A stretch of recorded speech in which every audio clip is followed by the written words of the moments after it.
Hey, what's up, everybody? Welcome to episode number 70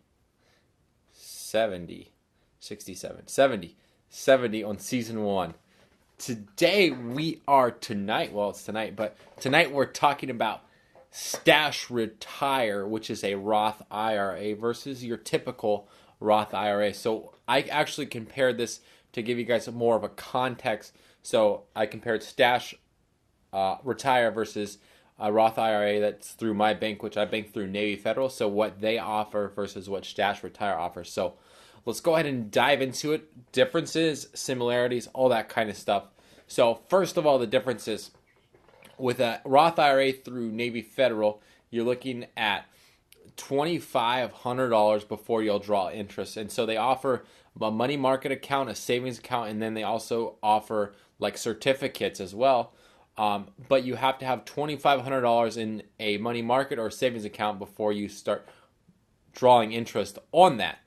And then for the 7-year certificate, so if you were to do a certificate, with a minimum balance, you would have to have a minimum balance of $1,000 to get a certificate.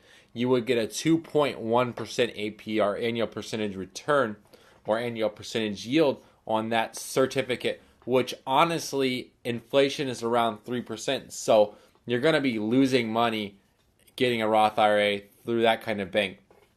However, just like Stash Retire, there's no minimum to open an account. So I was on the phone literally with the people just asking them about like opening a Roth IRA through them and what the difference is and all that kind of stuff.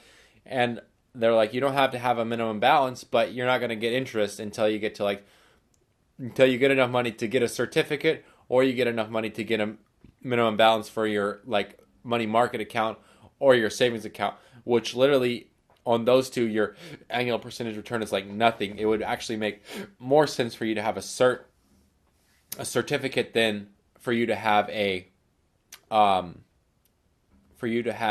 like a money market or a savings account. However, the nice thing about Navy Federal is that you don't have to pay any fees. So with Stash Retire, you're going to be paying $2 a month for fees. So over the course of a year, you're looking at $24, where on Navy Federal, you're not going to be paying anything as fees, but you are going to be, in essence, paying fees. If you're only getting 2.1% back, you're going to be losing 1% of that, or 0.9% of that, to inflation. So you're going to be, if you started off with an account with $1,000, by the end of the year, you're going to have $990 instead of on Stash Retire. You could potentially, like the stock market and the S&P 500 has done like 7% over the last like 100 years or so. So on that one, you'll have at least gained 4%, including inflation, and then having to pay taxes on that. You're probably looking at about like 3.5% return of actual like money that you've made. So with $1,000, you're going to be making $100. You're going to be making $30 or $35 instead of losing $10. That's all I'm saying. So I think that there's definitely a lot of pros about opening up a Stash Retire account. Right now, unfortunately, it's in beta testing. However, once it comes to market, I'll probably do an announcement about it.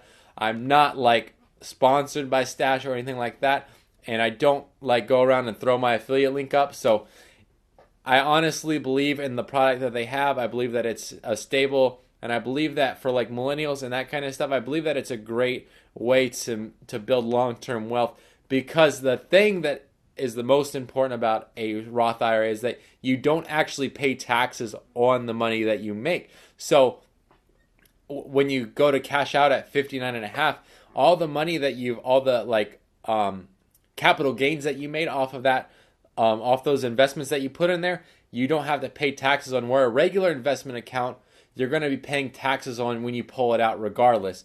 So all I'm saying is that I think it's a great way to invest your money, especially for the long term. Anyways, let's go ahead and dive into the question of the day. The question of the day is, who would you find more to... Oh, I've already done that question. Wow. What is your earliest childhood memory? My earliest childhood memory, wow. I remember there was a golf or like a family fun center that is actually really close to where we live. I remember going there. I probably was like 5 or so. I remember like anything before 5 years old, I probably don't remember at all. That's probably like my earliest memory, but I might remember some earlier stuff. I would have to really have my parents jog my memory to actually remember. Anyways, so the earliest memory was like being at this family fun center, golf carts were going and all that kind of stuff. I think I rode in one, but I'm not too sure. It's like really, really spotty. Anyways, if you guys have any questions about Stash or Robinhood or Acorns, feel free to post them down below. I also cover general investing advice as well as business and Etsy and a little bit of coaching as well. But anyways, until next time, don't forget to subscribe up here and check out.